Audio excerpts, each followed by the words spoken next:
सध्याची ही आपण दृश्य पाहतोय। पोलिसांचा चोख बंदोबस्त सध्या तैनात करण्यात आला। राज्यभरामध्ये महाविकास आघाडीचं आंदोलन सुरू असताना त्याला उत्तर देण्यासाठी सुद्धा महायुती आंदोलन करत असल्याचं सध्या पाहायला मिळतं। त्यामुळे राज्यभरात आंदोलन वर्सेस आंदोलन असंच एक प्रकारे चित्र सध्या पाहायला मिळतं। मुंबई, पुणे, नाशिक, नागपूर या सगळ्या महत्त्वाच्या शहरांमध्ये सध्या आंदोलन केलं जात आहे। आंदोलनातून सरकारचा महाविकास आघाडीकडून निषेध केला जातोय। सध्याची आपण 3 दृश्य पाहतोय।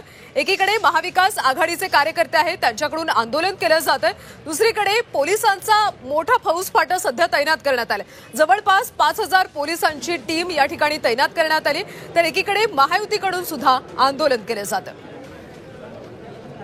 राजकोटमध्ये काही दिवसांपूर्वी छत्रपती शिवाजी महाराजांचा पुतळा कोसळला होता आणि या सगळ्याच्या निषेधार्थ सरकारचा निषेध करण्यासाठी महाविकास आघाडीकडून सध्या आंदोलन केले जाते।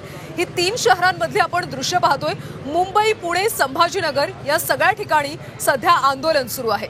मुंबईमध्ये महायुती, महाविकास आघाडी दोन्हींचे कार्यकर्ते सध्या रस्त्यावर उतरल्याचं पाहायला मिळते आणि सध्या आंदोलन केले जाते आणि त्यामुळे पोलिसांचा चोख बंदोबस्त सध्या तैनात करण्यात आला।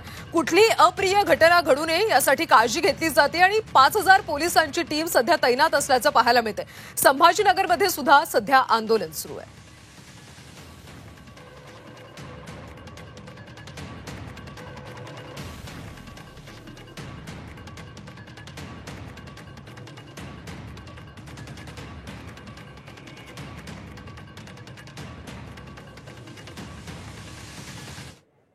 सारखाच होता।